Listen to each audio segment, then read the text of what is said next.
오늘은 에바브라라는 사람에 대해서 살펴보겠습니다. 성경에는 비슷한 인물이 또 하나 더 있어요. 에바브라 디도라는 사람이 있는데요. 이 에바브라 디도와는 이 동일한 인물이 아닙니다. 에바브라에 대해서 살펴보겠습니다. 이름이 좀 어렵죠? 한번 해볼까요? 에바브라. 네, 발음을 잘 해야 됩니다. 이 고대 도시 골로새와 연관이 있습니다. 우리 골로새서 있잖아요. 이 골로새 교회와 연관이 있는 사람입니다.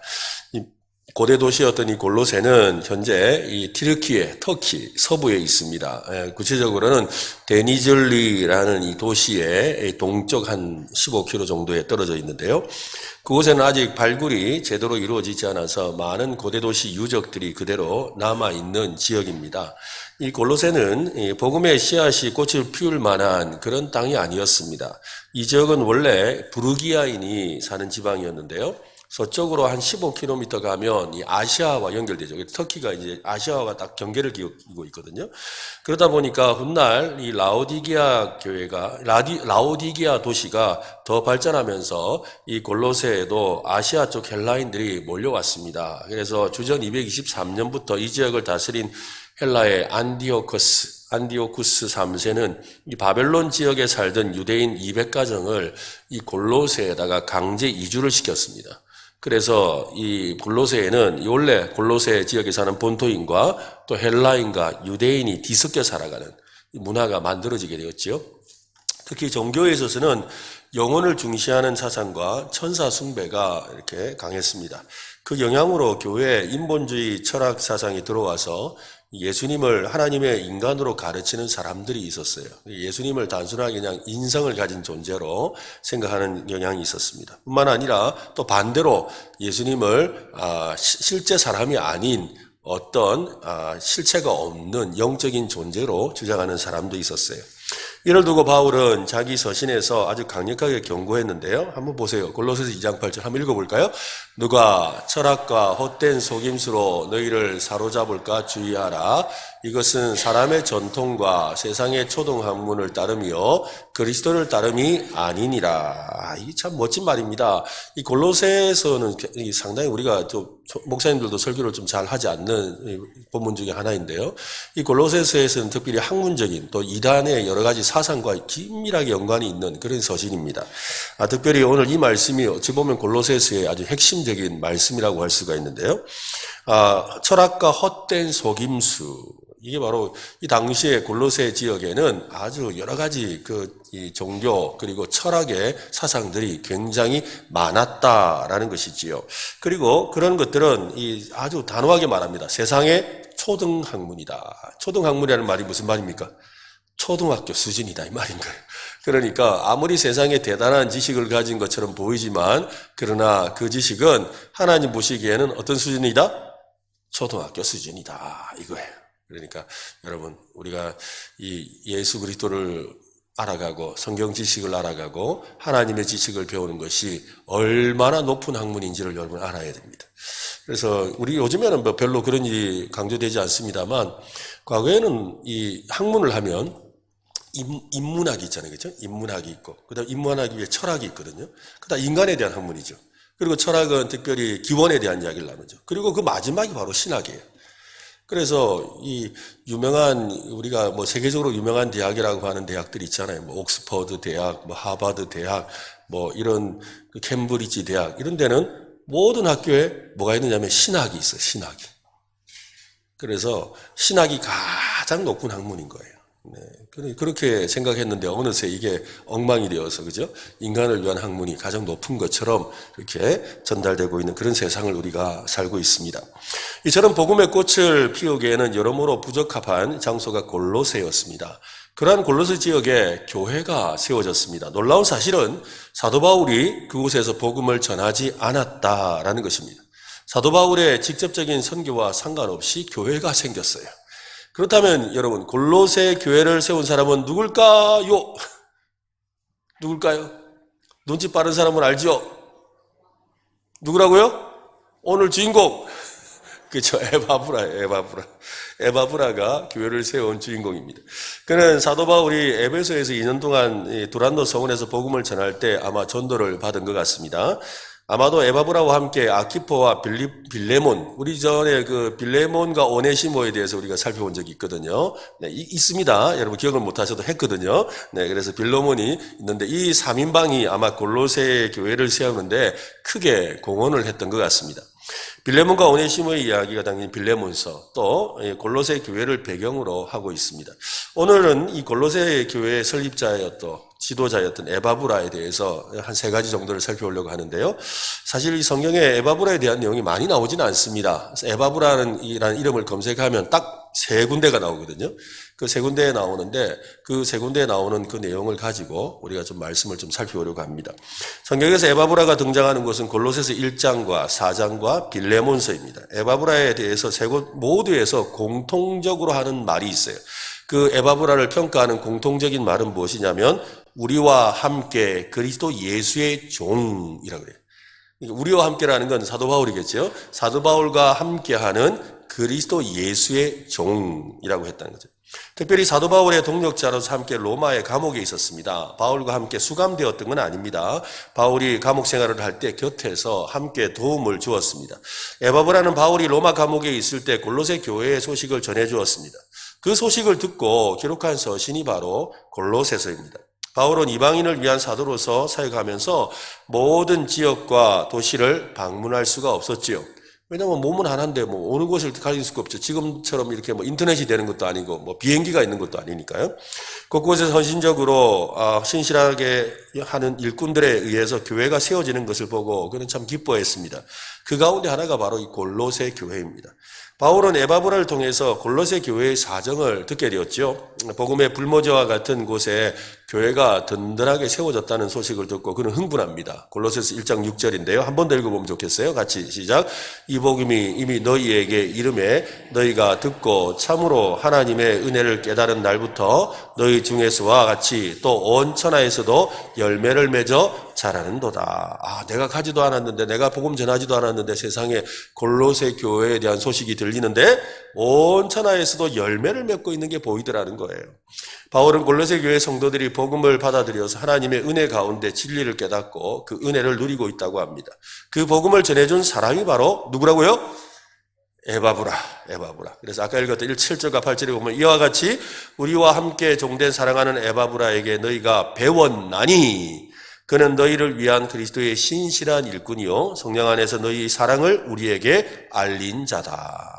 그러니까 성도들에게는 신실한 일꾼이고 또한 이 사도 바울에게는 신실한 동력자였다는 것이죠. 에바브라에게서 너희가 배웠다라고 합니다. 그들은 에바브라가 전한 복음을 듣고 그리스도인이 되었고 함께 모여 교회가 되었습니다. 여러분 오전에 우리 했던 설교 복습 한번 해야 될 것 같은데요. 복음은 무엇입니까? 뭐죠? 3가지라고 했잖아요. 예수님은 그렇죠. 예수님을 하나님이 부활시키셨다. 예수님은 구원의 주가 되신다. 역시 잘 기억하시네요. 네. 셀 모임에서 좀 나누셨습니까? 감사합니다.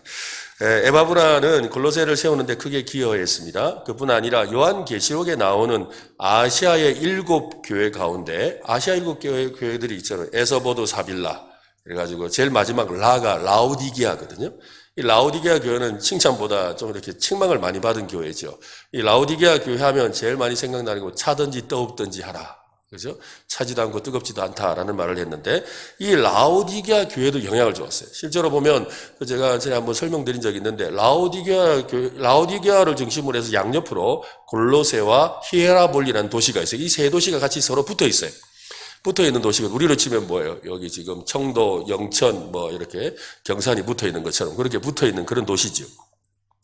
그에 대해서 이렇게 말합니다. 골로새 4장 13절에 보면 그가 너희와 라오디게아에 있는 자들과 히에라볼리에 있는 자들을 위하여 많이 수고한 것을 내가 증언하노라. 라오디게아 교회와 히에라볼리 교회를 위해 많이 수고했다고 하죠. 많이 수고했다는 말은요, 원래 뜻은 치열하게 싸웠다라는 뜻입니다. 누구와 치열하게 싸웠을까요? 골로새와 라오디게아 그리고 히에라볼리에 있던 거짓 교사들의 가르침을 막아내기 위해서 치열한 영적인 싸움을 했다라는 것입니다. 거짓 교사들의 가르침을 우리는 골로새서에서 몇 가지로 발견합니다. 그 첫 번째가 영지주의 사상이에요. 영지주의 사상이라는 건 영적인 지식, 이걸 그노시스라 하는데요. 영적인 지식. 그러니까 어떤 영적인 세계는 우리가 실체가 없잖아요. 근데 어떤 이렇게 자기만의 개인적인 체험을 통해서 알게 되는 영적인 지식이 있거든요. 이 영적인 지식이 굉장히 중요하게 생각하는 거죠. 그래서 세상은, 물질은 악하고 또 영적인 세계는 아주 존귀하다고 생각하는 거예요. 그래서 물질 세계를 좋지 않게 생각하죠. 이런 이원론적 세계관, 이 물질 세계를 하찮게 보는 이 세계관이 가지고 이 영향을 받아서 지금 이단으로 득세하고 있는 데가 있어요. 그게 바로 구원파예요. 구원파. 거듭난 제사함의 비밀 해가지고 가끔씩 이렇게 현수막 붙어 있잖아요. 네, 그런 이 구원파들. 이거 왜냐면 영적으로 구원받는 일은 중요한데 삶은 별로 중요하지 않다는 거죠. 하찮은 것으로 여기는 거예요. 항상 이 이단들은요, 서로 보면 과거 역사 속에서 계속 반복돼요. 이름이 바꿔가면서. 그렇게 되거든요. 그런 주장에 따라 예수 그리스도의 완전한 신성과 인성을 부인하고, 실제로 인간으로 오신 것이 아니라 영적인 존재로 나타났다. 실제로 예수님이 안 왔다는 거예요, 세상에.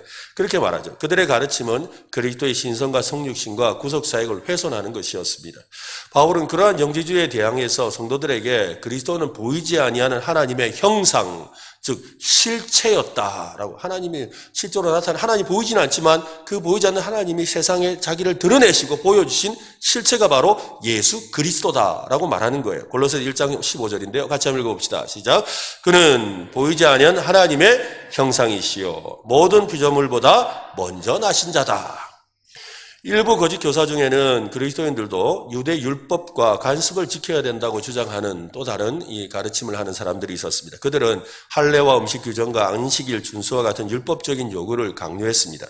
구원은 오직 그리스도를 통한 것이 아니라 율법을 지킴으로 완성된다고 주장했죠.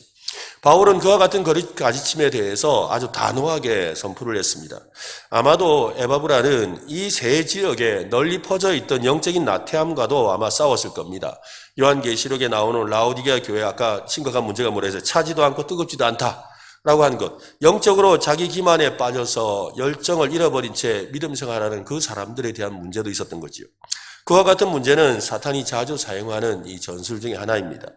에바브라는 그처럼 교회를 무너뜨리려는 이 사탄의 방해 공작과 거짓 가르침에 대항해서 교회를 지키기 위해서 최선을 다했습니다. 그러니 에바브라를 사도 바울은 이렇게 칭찬하는 거예요. 7절과 8절 다시 한번 보세요. 이와 같이 우리 중에 종된 사랑하는 에바브라에게 너희가 배웠나니 그는 너희를 위하는 그리스도의 신실한 일꾼이다. 성령 안에서 너희 사랑을 우리에게 알린 자다. 골로새 교회를 위한 그리스도의 신실한 일꾼이었다는 것이죠. 그래서 교회를 세우기 위해서 거짓 가르침에 대항해서 싸우는 그런 신실한 일꾼이었다는 겁니다. 오전에도 잠깐 제가 동성애 문제나 또 창조론, 진화론에 대한 문제들을 이야기했는데요. 사실 지금 이게 굉장히 혼미합니다. 세상이 혼미하고 단순하게 동성애 문제는 쉬운 문제가 아니에요. 이 문제는 온갖 것들이 다 복합적으로 연결되어 있어요. 뿐만 아니라 창조론과 진화론도 마찬가지. 이것은 거의 대부분이 그냥 핵심을 보면 우리 눈에는 그래 보여요. 왜냐하면 이 창조의 질서를 어그러뜨리고 그리고 이 창조의 하나님의 원리를 깨닫지 못하는 데서 시작해요.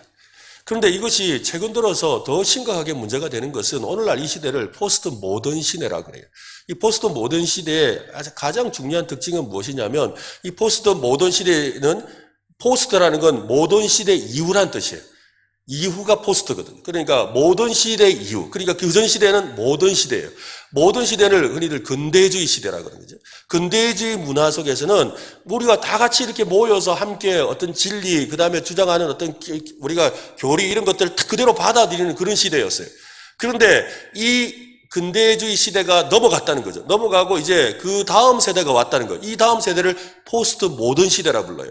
근데 이 포스트 모던 시대에 가장 핵심적으로 주장하는 단어가 세 가지가 있는 거예요. 그 세 가지가 뭐냐면 첫 번째는 해체. 기존에 있는 모든 진리와 규칙과 이런 것들을 해체시킨다는 거예요. 그리고 두 번째는 어떤 규범과 어떤 윤리들에 있어서 일탈하는 거예요. 해체와 일탈. 그리고 세 번째는 뭐냐면 바로 상호 존중이에요. 상호 존중.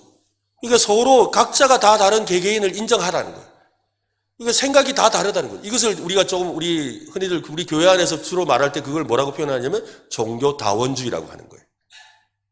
다 개개의 그걸 존중해 주라는 거예요. 그것이 종교에 오면 종교다원주의예요. 그리고 개인에게 말하면 뭐예요? 개인의 인권 존중이에요. 그 인권 존중을 하니까는 지금 아까 우리 장로님도 그 기도하셨는데 뭐예요? 요즘 학교에서 학생 인권 조례. 그게 다 그게 걸리는 거예요. 동성애도 마찬가지. 이 모든 것들이 뭐냐면 해체되는 거예요. 기존에 갖고 있는 남과 여라는 그 성에 대한 정체성을 해체시켜 버리는 거예요. 그래서 지금 외국 같은 데, 유럽 같은 데 가면은 화장실이요, 여러분. 화장실이 4개예요, 4개. 우리는 화장실이 2개거든요.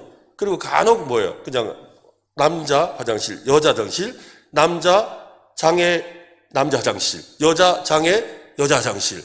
아니면 그죠? 남자 화장실, 여자 화장실, 장애 화장실, 장애 화장실이에요. 그런데 외국 가면 어떻게 되냐면 남자 화장실, 장애 화장실, 여자 화장실, 장애 화장실, 남자도 아니고 여자도 아닌 딱 그림을 그려놨어요. 한쪽은 남자, 한쪽은 치마 이래가지고 고 들어가는 화장실이 있어요. 그러니까 기존에 가지고 있던 모든 우리의 윤리 체계를 다 해체해버리는 거예요. 그리고 그러게 되니까 그 개념들이 살아나니까 어떻게 해요? 동성애라는 것도 어떻게 되는 거예요? 그 사람들을 우리가 기존에 가지고 있는 관점에서 보면 안 된다는 거예요. 그리고 그 사람들의 인권을 존중해 주라는 거예요. 지금 그 이야기를 하는 거예요, 세상이. 그러니까 이게 생각보다 굉장히 복잡한 이야기예요. 근데 우리가 이걸 그냥 쉽게 생각하고 그냥 막 이야기하면요, 그냥 깨지게 되어 있는 거예요. 엉망진창이 되는 거예요. 쉬운 이야기가 아닌 거예요, 이 문제가. 이 사탄이 아주 고도의 전략을 사용해서 사람들의 생각과 이걸 다 바꿔놓는 거예요. 여러분, 영화 같은데, 여러분, 드라마 같은데 보세요. 이제는 공공연하게 동성애를 갖다가 그냥 보여줘요. 우리 학생들, 여기 잘 왔는데, 안 그래요? 요즘 드라마 봐봐요. 그냥 생각지도 못했던 일 하잖아요. 여자가 여자끼리 뽀뽀하고, 남자가 남자끼리 뽀뽀하고. 그런 거 그냥 보여줘요. 요즘 그런 세상이에요. 이게 바로 해체와 일탈이라는 거예요. 그리고 각자의 인권을 존중해 주라는 거예요. 종교도 각자의 종교를 인정해 주라는 거예요. 이게 뭐예요? 진리는 없다라고 말하는 거죠. 진리는 없다라는 거예요. 무서운 이야기죠. 여러분, 이 진리는요, 우리가 흔히들 캐논이라 하잖아요. 캐논이 뭐냐면 척도예요, 척도. 기준이라는 거예요. 그러니까 이 세상에 어떤 기준이 있어서 그 기준에 따라서 돌아가는 거 아니겠어요? 근데 그 기준을 없다라고 생각하는 거예요. 그게 뭐예요, 여러분? 세상이 창조되기 전과 똑같지요. 세상이 공허하고 혼돈하여 어둠이 가득했다. 바로 그 세계로 돌아가라는 거예요. 창조 이전의 세계로 돌아가라는 거죠. 무서운 이야기예요, 여러분. TV에서 아니면 어디서 보면 요즘 인공지능 해가지고 나오잖아요. 그러면서 별 이야기 다 하잖아요. 그 엉망진창인 거예요. 그 다음에 제가 오늘 하도 답답해가지고 제가 챗GPT한테 아까 잠깐 쉬면서 제가 물어봤어요. 내가 뭘 물어봤느냐면, 이 챗GPT도 이제 중립적인 이야기를 해야 되기 때문에 다 이렇게 좋은 이야기를 해요. 내가 아주 노골적으로 물었죠. 만약에 동성애를 인정하고 모든 사람이 동성애자라면 지구는 어떻게 되는가? 어떻게 될 것 같으세요? 생식 능력이 없잖아요. 그러니까 얘가 할 수 있는 말이 뭐냐면 대리모 출산, 인공수정 하면 된대.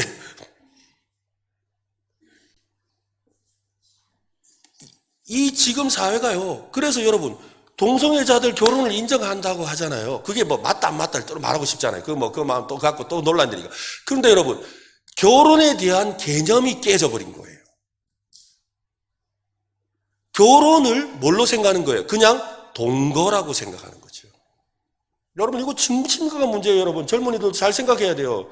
결혼식 안 하고 그냥 동거하고 살라 그래요. 결혼을 동거라고 생각하니까 같은 동성애자라도 같이 결혼해 사는 거예요. 살 수 있는 거예요. 무서운 이야기예요, 여러분. 남자와 여자가 만나서 한 가정을 이루고 그 가정을 이루어서 그 가정을 통해 주시는 하나님이 생육하고 번성하고 땅에 충만하고 정복하고 다스리라고 하시는 그 창조의 명령을 지켜나가는 것이 결혼이고 그 창조의 질서이고 그것을 통해서 하나님께서 이 세상을 운영해 가시는 것이 하나님이 세상의 창조의 원리잖아요. 진리잖아요. 아멘? 바로 그거예요. 그런데 지금 뭐예요? 그게 아니라는 거예요. 그게 아니라는 거예요. 그냥 좋으면 만나서 같이 살면 결혼이라는 거지. 애 필요하면 알아서 구해오고. 그러니까 이 지금 모든 것을 다 해체해내고 있는 거예요. 여러분, 이런 혼탁한 세상 가운데 진리의 말씀을 붙들어야 돼요. 진리의 말씀을 붙들어야 돼요. 그래서 우리가 바른 진리로 서야 어떻게 되는 거예요? 세상의 소금이 되고 빛이 되는 거예요. 그러니까 우리 그리스도인들이 더 분명한 믿음 생활을 해야 되고 우리 그리스도인들이 더 분명한 진리 안에서 자기가 믿고 확신한 바에 서서 나의 개인의 삶뿐만 아니라 가정의 삶뿐만 아니라 나의 모든 삶에서 그 영향력이 나타날 때 그것이 뭐예요? 세상의 빛이 되는 거예요. 혼돈과 어둠으로 가득한 세상 가운데 빛이 무엇인지를 보여주는 거예요. 진리가 빛이거든요. 그 진리가 어떻게 돼요? 소금이 되는 거예요. 그래서 여러분 바닷물이 3%, 3.5%? 3.5% 소금물 때문에 짠맛을 내는 거 아니에요? 바로 우리 믿는 그리스도인들이 그 진짜 소금이 되어야 이 세상을 지켜내는 거예요. 여러분, 이 골로새에 있는 이 상황, 2000년 전에 있었던 상황이나 지금 상황이나 별로 달라지지 않았어요. 그때도 동성애가 있었어요. 그때도 종교다원주의가 있었어요. 그때도 자기 인권을 중요하게 생각하고 자기 욕심을 쫓아 자기 소견에 옳은 대로 하며 살았습니다. 그게 로마서 말씀이에요. 순리를 영리로 바꾸고 엉망으로 살아가니 소리를 왜 자꾸 이렇게 이상하게 합니까? 손대지 마세요. 아니, 영적인 일이 있을 때는 꼭 이렇게 좀 이상하게 좀 돼요. 그래가지고 마귀가 이게 기계를 갖고 시험을 해요. 안 믿고 싶은데 사실이에요. 꼭 영적인 일이 있을 때 보면 중요한 이야기 할 때 뭐 갑자기 뭐 누가 넘어지든지 아니면 뭐 시끄러운 소리가 나든지 마이크에서 이상한 소리가 나요. 모르겠어요. 왜 그런지는. 여러분, 너무 중요한 거예요. 그러한 시대에 에바브라는 그리스도의 신실한 일꾼이었습니다. 오늘 우리도 그런 신실한 일꾼이 되시기를 바랍니다. 신실한 일꾼이 되어야 돼요. 여러분, 그리스도인이 들어야 될 칭찬 가운데 단연 최고의 칭찬은 신실한 일꾼이에요. 그는 바울을 통해서 복음을 듣고 이름 없이 자신의 고향으로 와서 복음을 전했습니다. 교회를 세우고 주변 교회들이 든든히 세워지도록 힘썼지요. 많은 방해가 있었습니다. 특히 교직 교사들의 가르침과 유대주의 공격에 맞서기 위해서 더욱 복음에 대해 배웠을 겁니다. 신실한 일꾼은 자기에게 먼저 신실해야 합니다. 자기에게 신실한 사람이 다른 사람에게도 신실할 수가 있지요. 하나님께 신실한 일꾼이 되는 것은 철저하게 자기 자신과의 영적인 싸움에서 이겨야 가능합니다. 스스로 여러분, 말씀을 배우는 일에 힘쓰시기를 바랍니다. 확신하시기를 바랍니다. 기도하시기 바랍니다. 배우고 확신한 것을 가르치고 건면하는 우리 은혜로 교회 성도들, 우리 청년들 되기를 예수님의 이름으로 축원합니다. 우리 그렇게 되었으면 좋겠어요. 그래서 일당 100을 합시다. 하자고요. 그렇죠? 우리가 일당 100은 해야 안 되겠습니까? 두 번째로 에바브라는 교회의 영적 지도자입니다. 어떤 분은 말합니다. 우리는 진화론을 믿지 않는다. 우리는 하나님의 창조를 믿는다. 우리는 하나님의 형상대로 지어졌다. 하나님의 형상이 우리 안에 있다. 그 말은 우리 속에 엄청난 잠재적 지도력이 있다는 말이다. 그러니까 우리는 모두 다 잠재적인 지도자라는 거예요. 왜? 우리는 하나님의 형상을 회복한 사람들이기 때문에. 하나님이 자기 형상대로 우리를 만드신 이유가 뭐예요? 생육하고 번성하고 땅에 충만하고 땅을 정복하고 관리하고 다스리라고 그랬죠. 지도자가 되라고 그랬거든요. 옆 사람에게 한번 합시다. 당신은 모르는 것 같은데, 사실 잘 모르는 것 같은데 지도자야. 그죠? 잘 모르는 것 같은데 지도자예요. 지도자. 우리는 모두 다 하나님 나라의 지도자들이에요. 저는 우리 안에 잠재적 지도력이 숨어 있다는 말이 참 감동이 됩니다. 우리 모두 지도자가 될 수 있다는 말이지요. 단지 우리가 상상하고 바라는 그런 지도력을 발휘하지 못할 수는 있습니다. 지도자의 스타일은 다양합니다. 앞장서서 난관을 뚫어내고 또 전진하는 탱크형의 지도자가 있고 또 사람들을 독려하며 함께하는 지도자도 있습니다. 냉철한 지식을 지닌 지도자도 있고 온화한 감성을 지닌 지도자도 있습니다. 여러분은 어떤 지도자 스타일입니까? 영적 지도자도 마찬가지예요. 하나님의 각자의 성품과 기질을 따라 그 사람의 신앙 스타일을 따라 다양한 영적 지도력을 발휘하게 합니다. 영적 지도력이란 주로 신앙 공동체나 개인의 영적 성숙을 이끄는 지도력을 말합니다. 이 그리스도의 가르침과 성경적인 원칙에 근거합니다. 단순히 조직적인 관리나 행정적인 능력이 아니라 하나님과 깊은 관계와 영적인 분별력을 바탕으로 사람들을 인도하고 섬기는 것이 영적 지도자예요. 예수님은 영적 지도력이 어떤 것인지를 몸소 실천하며 가르쳐 주셨습니다. 그 영적 지도력에 대한 가르침 중에 백미는 제자들의 발을 씻기신 거지요. 그게 바로 섬김의 리더십이지 않습니까? 여러분, 예수님께서 이 발을 이렇게 제자들의 발을 씻겨준 걸 보고 이 지도력은 발을 씻기는구나 이렇게 생각하면 안 돼요. 예수님이 그 일을 통해서 말씀하셨던 아주 중요한 핵심은 뭐예요? 내가 너희의 발을 씻긴 것처럼 너희도 나이가 모범을 보인 것처럼 모범을 보이라는 거예요. 그 지도자는 뭐 하는 사람이다? 모범을 보이는 사람이라는 거예요. 그 모범을 보이는 것이 섬김의 리더십의 시작이라는 거지요. 그 시작으로 가장 파격적인 일을 하셨다는 거예요. 내가 주와 선생으로서 내가 너희의 발을 씻겼으니 너희도 그렇게 하는 것이 합당하다라고 말씀하시는 거예요. 보세요. 요한복음 13장에 내가 주와 또는 선생이 되어 너희 발을 씻었으니 너희도 서로 발을 씻어주는 것이 옳으니라. 내가 너희에게 행한 것 같이 너희도 행하게 하려 하여 본을 보였노라. 이게 중요한 거예요. 너희도 뭐 하라는 거예요? 나의 본을 본받아라는 거예요. 이게 영적인 지도자가 가져야 될 자질이에요. 옆 사람에게 한번 합시다. 나를 본받으세요. 다시 좀 그러고 나기 좀 미안하죠? 다시 한번 합시다. 옆 사람에게 나를 본받는데 좋은 것만 받아라. 그죠? 나쁜 거 받으면 안 되지. 그러니까요. 네. 영적인 지도력이 발휘하는 곳에는 사람들이 영적으로 성숙해지고 그리스도 안에 자라게 됩니다. 지도자는 말씀의 가르침과 기도와 상담과 신앙적인 모범을 통해서 성도들에게 본을 보이고 그들과 하나님과 더 깊은 관계를 맺도록 인도하는 사람인 거지요. 디모데후서 2장 2절 말씀 한번 읽어봅시다. 같이 시작. 또 내가 많은 증인 앞에서 내게 들은 바를 충성된 사람들에게 부탁하라. 그들이 또 다른 사람들을 가르칠 수 있으리라. 그죠? 충성된 사람, 신실한 일꾼에게 말하면 그가 또 다른 사람을 가르치는 거예요. 이게 바로 영적 지도. 그래서 우리는 모두 다 지도자예요. 다시 한번 합시다. 나는 지도자다. 네, 그래서 지도자예요. 영적 지도력은 분별력으로 나타납니다. 자신뿐만 아니라 공동체가 올바른 길을 갈 수 있도록 영적으로 깨어 있습니다. 어려운 상황 속에서 성도들이 하나님을 의지하며 그분의 뜻을 따라 분별하도록 돕습니다.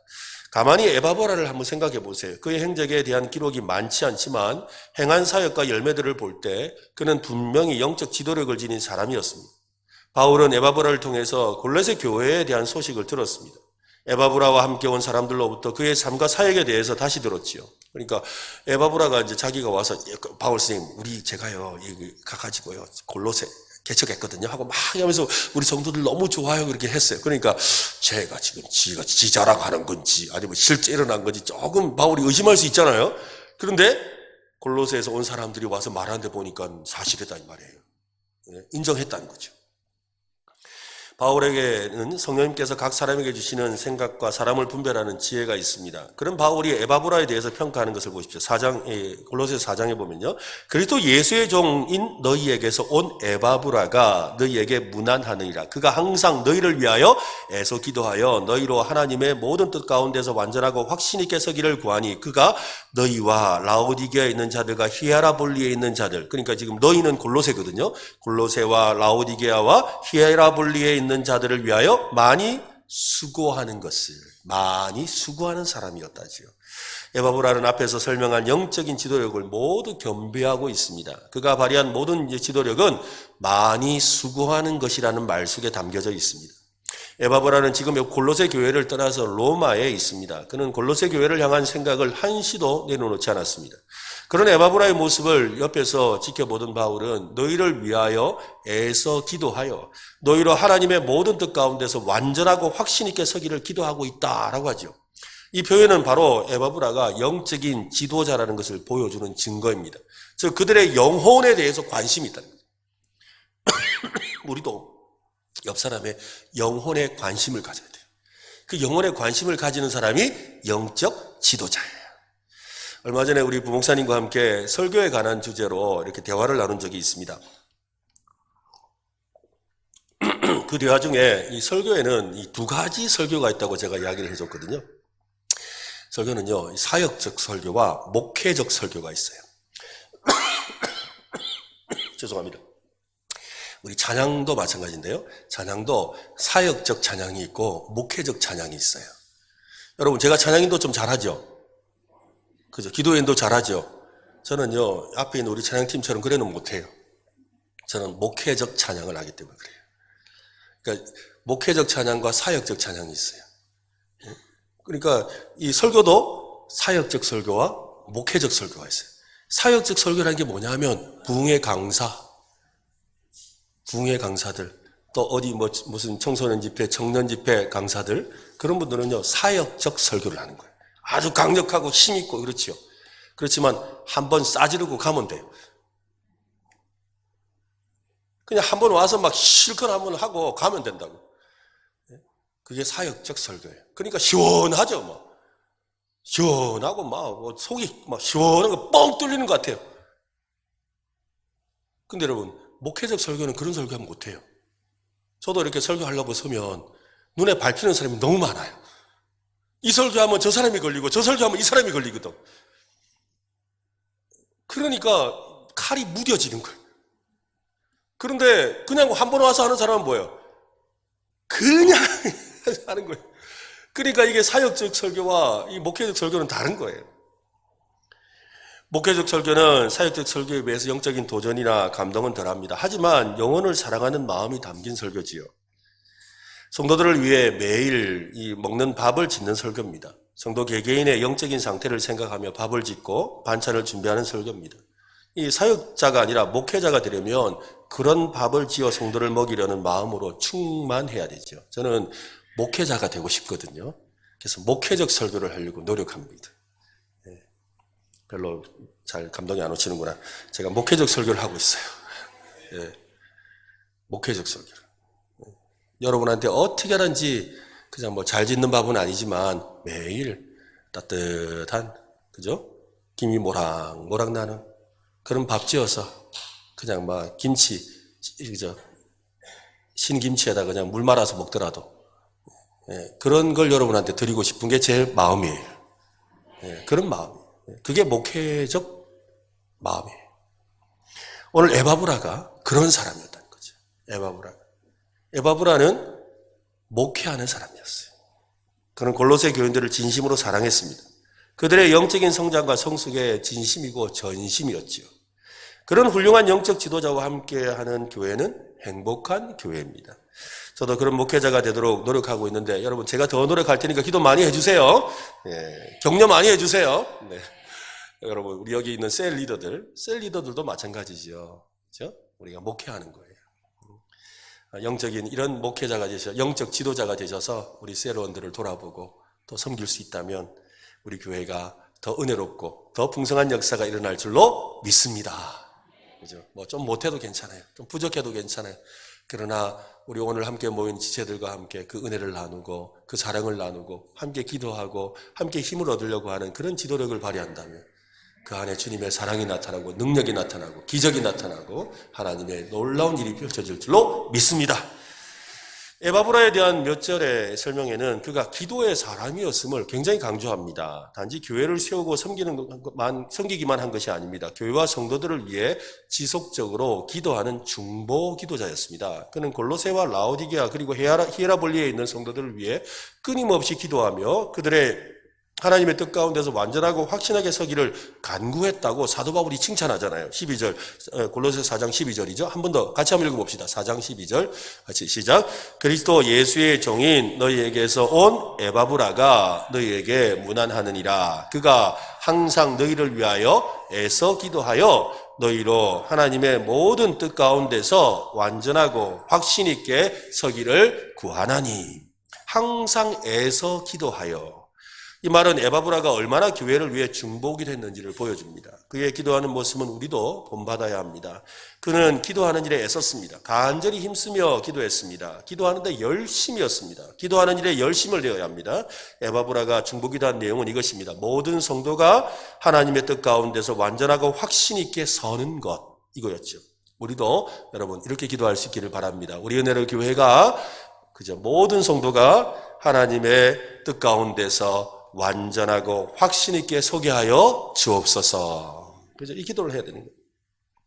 모든 성도가 그렇게 되기를 기도했다는 거죠. 하나님의 뜻 가운데서 완전하고 확신 있게 서는 것은 모든 성도가 드려야 될 기도이죠.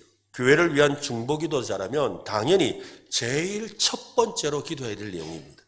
완전하게 확신 있게 서는 것은 오직 하나님의 말씀으로 가능합니다. 하나님의 말씀이 그들을 더욱 견고한 믿음으로 굳게 서도록 할 수 있습니다. 그러니까 하나님의 말씀 위에 굳게 서도록 기도해야 된다라는 거죠.